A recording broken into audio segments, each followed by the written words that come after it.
Welcome back to our next edition of the CBB Review Studio podcast. I am Dan Siegel, joined as always by my co-host, Ben Anderson. Just before we get started, as always, want to remind everyone to subscribe to our channel here at CBB Review and our three podcasts that we run, most mainly this CBB Review Studio podcast. It helps us out a lot in terms of getting this out there to all the listeners. We're getting a lot more views than we are getting subscribers, so we hope to change that in the near future. Today we are talking about the early season tournaments in this college basketball upcoming 2023 to 2024 season, and we are going to rank the top 10 in terms of our excitement. So Benton, why don't you get us started with number 10? Absolutely. So at number 10, we have the Charleston Classic. This is a Thanksgiving tournament. And really, before we get started, I just want to say, Dan, these are some of my favorite times. I think Thanksgiving week is arguably the second most exciting week in the college basketball season behind the first weekend of March Madness. That's my personal opinion. But I'm really looking forward to these Thanksgiving tournaments. For the Charleston Classic, we got some heavy hitters in here, most notably Houston. Really interested to see what that is going to look like with LJ Cryer running the point along with Jamal Shed. Dayton's also an interesting team to me. And then, of course, we have the return of Rick Pitino to high major hoops with St. John's. I think this will be a really fun tournament overall. Maybe a couple upsets in the works, but I like Houston to win this one in Charleston, South Carolina. What do you think, Dan? Yeah, so absolutely. I think, well, first off, just a statistic here that it said on the website that 5 of the 8 coaches are in the top 40 in the country in career winning percentage. I also don't know how much truth there is to that. Active career winning percentage, I suspect. Okay. But I don't know how much truth there is to that anyway, because it lists 4 coaches. It does not list 5.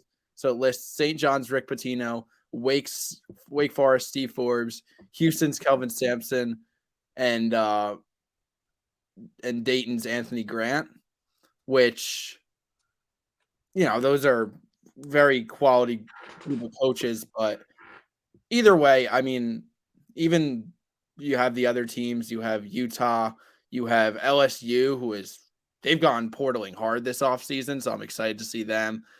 North Texas even, I mean, that's an exciting program. Obviously, they lose Grant McCaslin, their head coach. He's moved up to Texas Tech, but now you got Ross Hodge taking that job, and you got Towson there, Pat Scarry, who has completely turned the tide on that program.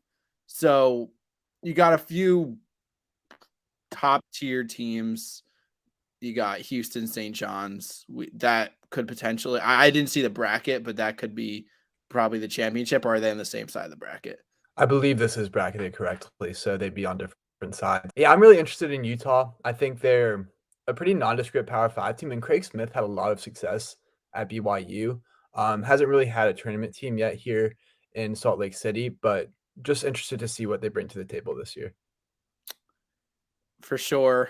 This is a tournament that maybe we unfairly ranked them at 10. I'm not sure, but they have the quality and they have pretty good quantity of teams. A lot of these tournaments we're going to get to have really good top teams, but also a few teams that have like zero chance of being interesting in any way. But let's move on. We got number 9. We got the Emerald Coast Classic. That one taking place in Florida, Destin, Florida on November 24th to 25th. The teams being Alabama, Ohio State, Oregon, Santa Clara, Mercer, and this is where the fall off is, Southern Louisiana, Tennessee State, Western Michigan. So we'll talk about a couple of the top teams that I'm interested in, specifically those top 4 teams listed, and specifically the top 1 in Alabama, who may take a step down this year, but they're going to always be an exciting watch. Just the way they play. I like the Hofstra transfer, Aaron Estrada. A lot of people agree with me there. Of course, you have returning the senior Mark Sears. You got Ohio State and Oregon, 2 decent power conference programs. They should be tournament teams this year, in my opinion. And then we've talked about Santa Clara. They're the mid-major Kentucky is what we declared them as. Of course, they haven't had the success in terms of wins and losses like they could have had, but the NBA talent that they've produced is kind of weird. But yeah, what are your thoughts on this one? Yeah, a couple quick ones. First off, the Final Four teams, so the semifinals and the finals are the only ones being played in Destin. They start off as campus sites, so the bottom four you see will travel to the top four, I believe, and then convene for the final two games of this. I'm interested in Oregon because Dana Altman seems to have finally gotten back on track with the recruiting on the recruiting trail. They're bringing in a really good class this year with Mookie Cook and Jackson Selstad and Colin Evans. I would be interested to see how they mix with some of the more veteran players on the team, like N'Faly Dante and Jermaine Cuisinart. Just it's going to be an interesting team. I hope they can pull it together because I actually really like the makeup. You just haven't seen all that much from Oregon in the past two times. I think that if you're picking someone from this team, from this tournament that's not Alabama, the Ducks are an interesting one to watch here. Absolutely. And then let's move on to number 8. Who do you got there? So we're going on to the Continental Tire main event. This is just a 4-team tournament here, but it's a really interesting one. Of course, the highlight is the reigning national title game appearances. The San Diego State Aztecs, they made the national title game last year. Just an incredible run by Coach Brian Dutcher. West Coast Heavy won this time. I believe this is out of Vegas. So you also have St. Mary's and Washington, and then Xavier comes over with with Sean Miller and his staff. I'm interested to see what the Huskies look like. They pulled a big late transfer, getting Paul McCahey out from Rutgers. And this is sort of a make or break year for Mike Hopkins, in my opinion. So just being able to see what he can do with the squad, hopefully make at least a tournament run. He hasn't done that in, I believe, 5 years now. He was an 8 seed a while back, but really hasn't made much noise since then. I think that San Diego State is probably the favorite here, but honestly, I could see any of these 4 teams winning it, depending on how they look in the beginning of the season. What are your thoughts here, Dan? Yeah, don't forget when you're talking about Washington, you also got Keon Brooks, who should have a great season. I believe it's his 5th year now. This is an interesting one. Maybe not quite as strong as last year. Last year you had that, of course, emotional victories by Virginia over that field of Baylor, UCLA, Illinois, and that was just an absolute banger. But this is 4 intriguing teams, like you said. The runners up in San Diego State of last season, St. Mary's, rising West Coast Conference team. I higher on them maybe than a lot of people. We are about to do a CBB Review top 100 countdown of 100 teams into the 100 days leading up to the college basketball season, which will start sooner than you think. And I have St. Mary's in my top 20, I think, for now. And then there's, like you said, Xavier. They made the Sweet 16 last year as a 3 seed. This is just a solid group of teams. I think they definitely kind of lose a little bit of credit because it's only 4 teams, but it's 2 good or it should set up for 3 good matchups. Yeah, absolutely. I agree with you here all the way. Dan, who do you have at number 7? So at number 7, we have the Baha, Baha. Yeah, Yeah, Bahamar hoops, specifically the Bahamas championship, because I think there's multiple Bahamar tournaments, but this is the one that we want to talk about. First off, we have the potential matchup of Miami and Kansas State, and that is really what would intrigue me the most. You could call it the Nigel Pack Bowl, whatever you want to call it, but even the other 2 teams, you have Providence, who I'm not super high on them this year with English as their head coach, but then you got Georgia, who, albeit they're improving, so maybe they could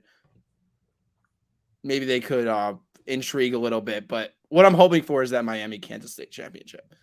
Yeah, I want to point out. So I think I'm a little bit higher on Providence than you are, especially with the return of Bryce Hopkins. I think that was huge for Kim English in his first year. But Georgia's the one I really want to talk about because I think they had an underrated transfer season under Mike White here, getting the players like Noah Thomason, R.J. Melendez, Jalen Deloach, even R.J. Sunahara off of the D2 national champion Nova Southeastern. They have a lot of interesting pieces, and I want to see how they can perform against high major competition before they get into the SEC schedule. Overall, I think this is a really good set of 4 teams. But like you said, I mean, the headliner has to be Miami, Kansas State, 2 teams that made to the Elite 8 and Final 4. So really interesting matchup there. What do we have at number 6? So for number 6, we are going to the ESPN Events Invitational. This is down in Orlando, run by ESPN/Disney. And this is an 18 field. I'm really looking forward to seeing what that's going to look like here. We have a couple of notable teams, but mainly you got to focus on Florida Atlantic, right?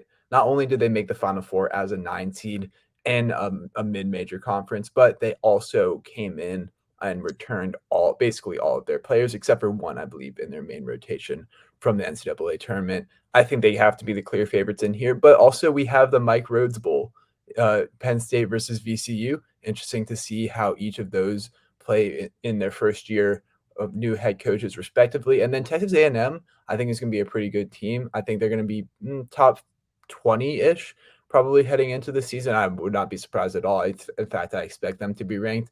And then finally, you have Iowa State, a fascinating team. I wonder how TJ Otzelberger is going to handle this next year coming up. Honestly, these are 8 really solid programs.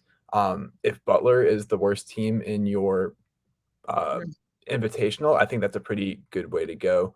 I'm just really looking forward to this one overall. Yeah, a few things to add. I mean, just to add on to your Texas A&M point, I am actually really high on this team coming into next season. I think they could be closer to the top 10, or maybe not preseason ranking wise, but they could get there. I'm just super high on Texas A&M this offseason. And when we get to them in our previews, I will elaborate more on that. But Mike, yeah, you said the Mike Rhodes Bowl. Boise State, yeah, one of the better mid majors. The potential for an in-state VCU Virginia Tech matchup kind of intrigues me because I follow basketball heavily in the state of Virginia. You've lived in the state of Virginia. You go to UVA, like that. That's important to you. And we've been deprived of that matchup since 2013. So it would be interesting to see those two on the court together again. But this Yeah, one's definitely the quantity of teams, the depth, so to speak, of teams. It's the best there. And I yeah. want I mean, you said it all. I'm really looking forward to this one. Really good Thanksgiving slate so far, as I hope we have showed you. Dan, who do we have at number 5? at number 5, we have the Empire Classic featuring UConn, Indiana, Texas, and Louisville. So the first thought is Louisville is obviously the odd man out. And I'm not just going to like hype it up for no reason. Like they're probably the odd man out. They're probably going to go 0-2. But even without Louisville, you have the defending national champs in UConn.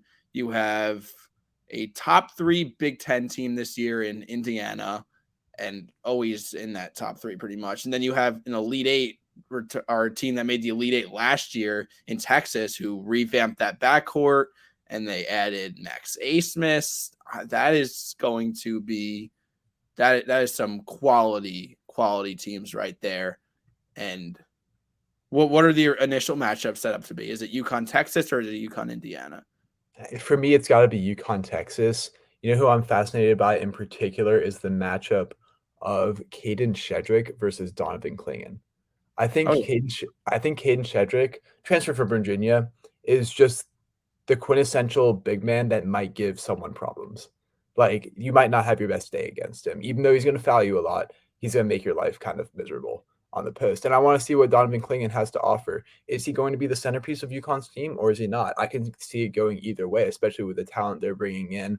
Cam Spencer is coming in to fill the Joey Calcaterra role, but just at a higher level, in my opinion. And then we have a top 5 recruit, top 10 maybe, in Stephon Castle. It's a really interesting team. I'm very intrigued to see how Danny Hurley reloads, but it should at minimum be a top 15 team heading into the season, UConn. So I really like that matchup overall. and then moving on to number 4, Ben introduced this one.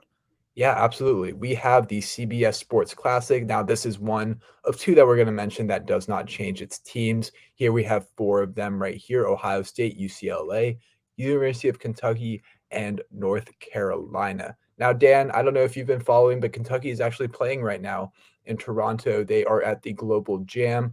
They are playing 3 teams: Canada, Germany, and an African team. And they are 3-0 so far. I believe they have a game tonight. So they've looked honestly really good. right? And this is an off-season, this is a mid-season tournament or an off-season tournament, excuse me. You take it with a grain of salt, but I can see the vision. That's what I'm saying. I can see the vision of this team, especially because Antonio Reeves came back and they added Trey Mitchell. They really needed that veteran leadership, and I don't know if they have the ceiling of Kentucky teams, especially when you consider the performance of young squads in the tournament recently, especially.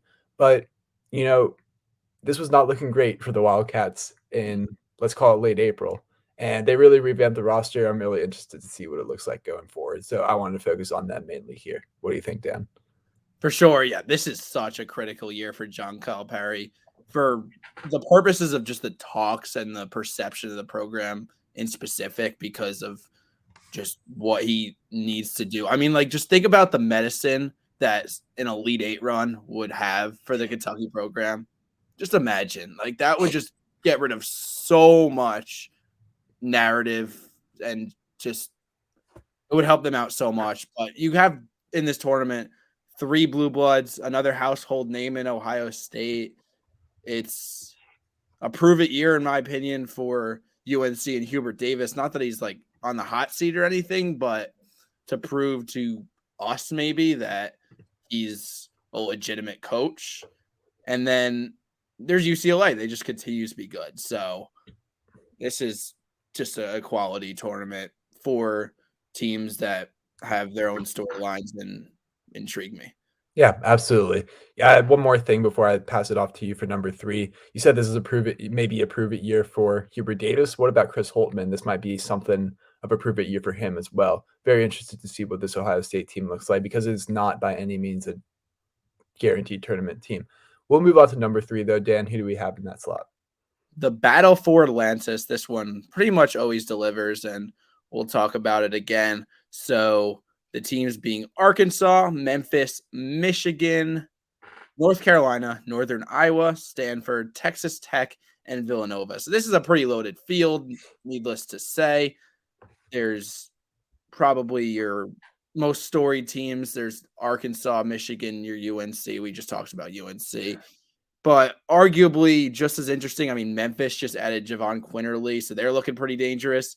And then there's Villanova. I mean, we can't forget about Villanova just because they had one off year. They aren't the Villanova of old, but just saying they're not the Villanova of old is an unfair statement on its own to evaluate their team going into next year because they're just so much better than they were last year. And I think that that could be a team that I don't want to say come out of nowhere because they're Villanova, but maybe surprises people a little bit. And then there's Stanford. Stanford's the Pac-12 dark horse. Just look at the experience that they have. They are filled with 4th and 5th year players. So another intriguing team there.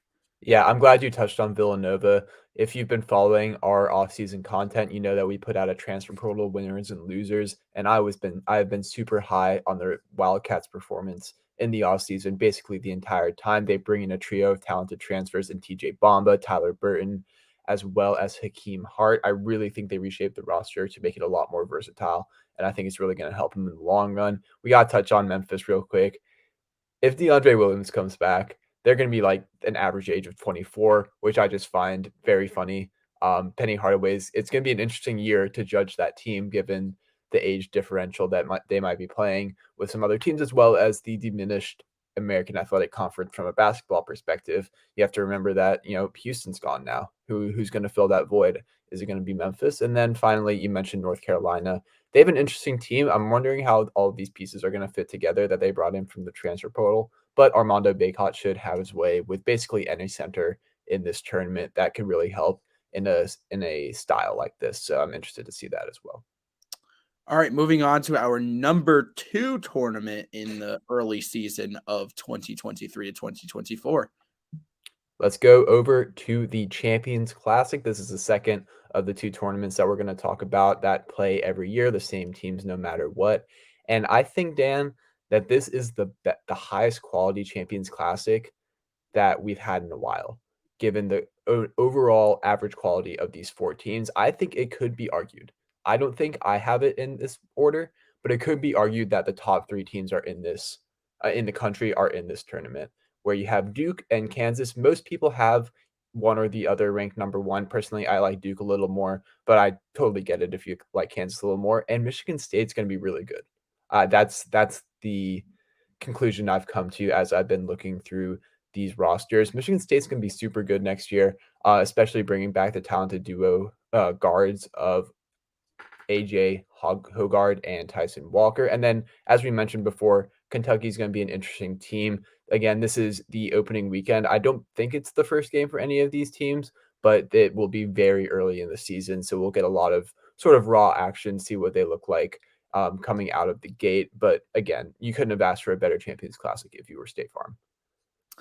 The Duke-Michigan State matchup in specific is what I want to focus on because they're two teams, very storied programs, very storied like head coaches, or Duke not as much now, but just you have teams that were good last year, had their ups and downs, and I think both teams make it to that next step. They become great. They become what their brand is, and I have both of them in my very, very tentative top 10 in my preseason poll. That'll change a million times between now and the beginning of the season, but right now they're both in my top 10, and I have Kansas number 1 for what it's worth. Not that it really matters at this point on July 16th, but just worth noting.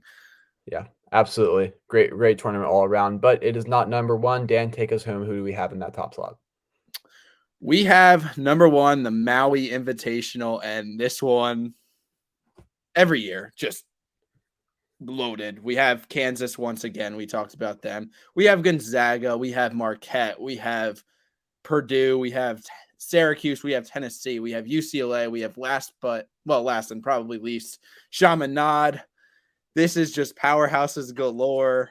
Just destined to see several great matchups. Syracuse is the only not so amazing of the Division I teams in this one, but they have some intrigue. They have some storylines behind them. There's Chaminade, who whatever, it's cool and they win. Usually they get crushed. I'm sure they'll get crushed all 3 times in this one, but there's just so many teams. Ben, what do you want to focus on, or do you just want to focus on the fact that as a whole, this is just so loaded? Well, I mean, we can't overlook that fact that I think you've sort of done it justice there. I'll focus on Tennessee right now. I think they had some pretty surprising late portal news. Chris Ledlum, the transfer from Harvard, who was set to come to Knoxville, is now not joining the team anymore. He has re-entered the transfer portal and will be finding a new home. That'll still be a really good team, though. Don't get it twisted, right? They still have Zakai Ziegler. They still have Santiago Vescovi. They have Dalton Connect coming in from Northern Colorado. That's basically just a scoring machine. And it's going to be an interesting team for Rick Barnes, who actually finally got over that hump, made it back to the Sweet 16. That team really does intrigue me. And then, of course, we can't talk about this tournament without talking about the reigning National Player of the Year. What can Zach Edey do are we asking him to improve his game? What are we looking at here with the reigning National Player of the Year? Very excited to see him back in college for one final run. Yeah, I mean, that's the number 1 and number 2 right there, Kansas and Purdue. Whatever order you want to put them in, that could be very much argued. I'm fine either way, but whenever you got your number 1, your number 2, and a bunch of other top 25 teams, that's your number 1 tournament right there. So very excited for this one as well as all the other ones we've talked about. But that'll do it for today's edition of the CBB Review Studio podcast. Be sure to subscribe. Like I've said, helps us out a ton, and we're trying to increase our subscribers count. Be sure to leave this video a like and a comment about what you think, maybe your rankings or your opinions. But once again, thanks for watching, thanks for listening, and take care.